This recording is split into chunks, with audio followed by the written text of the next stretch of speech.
সশস্ত্ৰ আন্দোলন ভাৰতীয় ইতিহাসৰ নতুন কথা নহয়।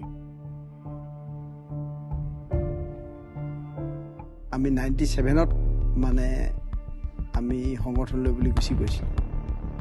যেতিয়া মই ফেচবুক চলাই থাকোঁ তেতিয়া মানে এই আমাৰ ছোৱালী দুজনীমান গৈছিলোঁ, সিহঁতৰ ফেচবুকত চাইছিলোঁ মানে লিংকটো। মোৰ দাদা সেই সংগঠনৰ লগত জড়িত হৈ আছিল আৰু তেওঁ সেই সংগঠনৰ হৈ শ্বহীদ হ'ল। বাইকৰ মেকানিক কাম কৰি আছিলোঁ মই। তাৰপিছত সি ক'লে মোক 35,000 দি আছে, নাগালেণ্ডত কাম ওলাইছে মানে। সৰুৰে পৰা মোৰ পুলিচ আৰ্মি মানে সেই ডিফেন্সৰ লাইনটোত যাবলৈ বহুত মন আছিলে। জাতি মাটি ভেটিৰ নামত ব্ৰেইন ৱাছ হৈ তথা বস্তুবাদী লাভালাভৰ মোহত আকৃষ্ট হৈ কোনো অদৃশ্য বৈদেশিক শক্তিৰ অন্তৰ্ভুক্তি তথা সহযোগত প্ৰাণ পাই উঠা এই সশস্ত্ৰ সংগ্ৰামখনৰ ওপৰত মোহভংগ হ'বলৈ এওঁলোকৰ বেছি সময় নালাগে।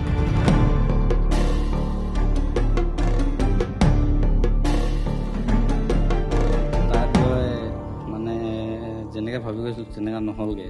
লাষ্টত গম পাইছোঁ এইটো বেয়া কাম। আমাৰো মোহভংগ হৈছে, সেই মোহভংগই আমি আহিবলৈ বাধ্য হৈছোঁ।